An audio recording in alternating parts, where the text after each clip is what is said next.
আজকে আমরা শিখব জানায়ো। জানায়ো কোরিয়ান ভাষায় খুবই গুরুত্বপূর্ণ একটি গ্রামার। খুব অল্প সময় ব্যয় করে কিছুটা ধারণা নেওয়ার চেষ্টা করি।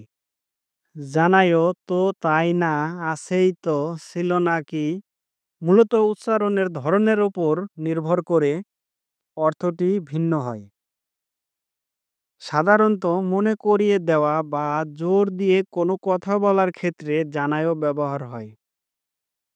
গঠন দংসা বা হিয়ংসা প্লাস জানায়ো। চলুন এবার সরাসরি উদাহরণে চলে যাই। 제가 어제 말했잖아요. আমি তো গতকাল কি বলেছিলাম। মূলত কোম্পানিতে যখন ম্যানেজার আমাদেরকে কোনো কথা বলে থাকে সেটা আমি ভুলে যাই পরের দিন, সেক্ষেত্রে এই ধরনের কথা বলে থাকে যে আমি তো গতকাল কি বলেছিলাম, মনে নাই কেন তোর? অর্থাৎ মনে করিয়ে দিল এখানে। অনরি খুম ইয়রি জানাইও, আজকে তো শুক্রবার, অর্থাৎ আমি ভুলে গেছি। সেক্ষেত্রে অপরজন পাশ থেকে বলতেছে, "আজকে তো শুক্রবার।" মানে আমাকে মনে করে দিচ্ছে। ইমি ইয়াকসোগা জানায়ও, আগেই তো ওয়াদা করা হয়েছে। অর্থাৎ কোনো কাজ পূর্বে করেছি সেটা আমার মনে নাই। সেক্ষেত্রে আরেকজন বলে দিচ্ছেন, "আগেই তো ওয়াদা করা হয়েছে।" "অনুল শিহমি ঈদ জানায়ও, আজকে পরীক্ষা আছে, তাই না?"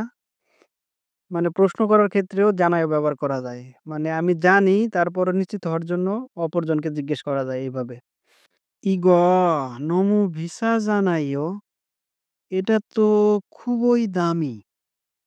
মানে কোনো কিছু দেখছি, দেখার পরে সে জিনিসটা আমার দেখে একটু অবাক লাগছে। এত দাম এটার।